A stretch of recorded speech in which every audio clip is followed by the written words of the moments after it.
तेनालीराम तेनालीरामा तेनालीरमन का जन्म 16वीं शताब्दी में भारत के आंध्र प्रदेश राज्य के गुंटूर जिले के गांव करलापाड़ू में हुआ था।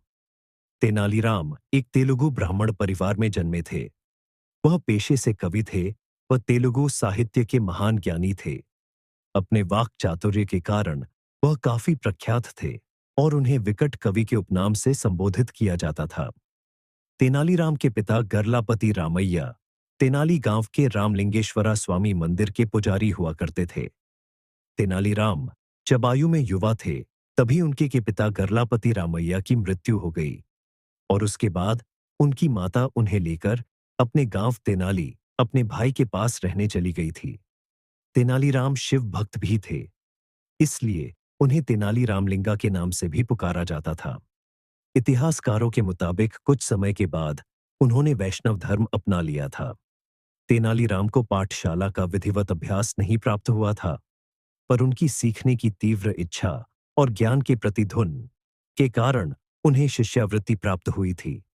परंतु उनके पूर्व शिव भक्त होने के कारण उन्हें वैष्णव अनुयायियों द्वारा एक शिष्य की तरह स्वीकारा नहीं गया था। फिर एक महान संत ने उन्हें काली की पूजा करने की सलाह दी और ऐसा कहा जाता है कि संत की बात मानकर तेनालीराम ने काली देवी की खूब तपस्या की और उसी के परिणाम स्वरूप तेनालीराम को देवी काली से उत्कृष्ट हास्य कवि बनने का वरदान मिला। तेनालीराम ने अपने आगे के जीवन में भागवत मेला मंडल के साथ जुद्धाव किया और एक दिन भागवत मेला मंडल महाराज कृष्णदेव राय के दरबार में अपना कार्यक्रम प्रदर्शित करने के लिए पहुंचा।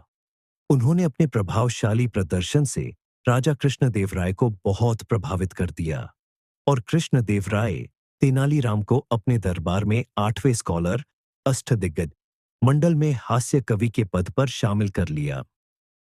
महाराज कृष्णदेव राय वर्ष 1509 से 1229 तक विजयनगर की राजगद्दी पर विराजमान थे। तब तेनालीराम उनके दरबार में एक हास्य कवि और मंत्री सहायक की भूमिका में उपस्थित हुआ करते थे।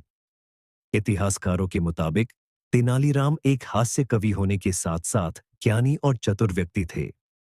तेनालीराम राज्य से जुद्दी विकट परेशानियों से उभरने के लिए कई बार महाराज कृष्णदेव राय की मदद करते थे।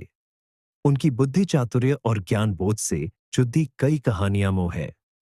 इन कहानियों की सत्यता को लेकर आप संदेह कर सकते हैं, परंतु इनके गुणों पर नहीं।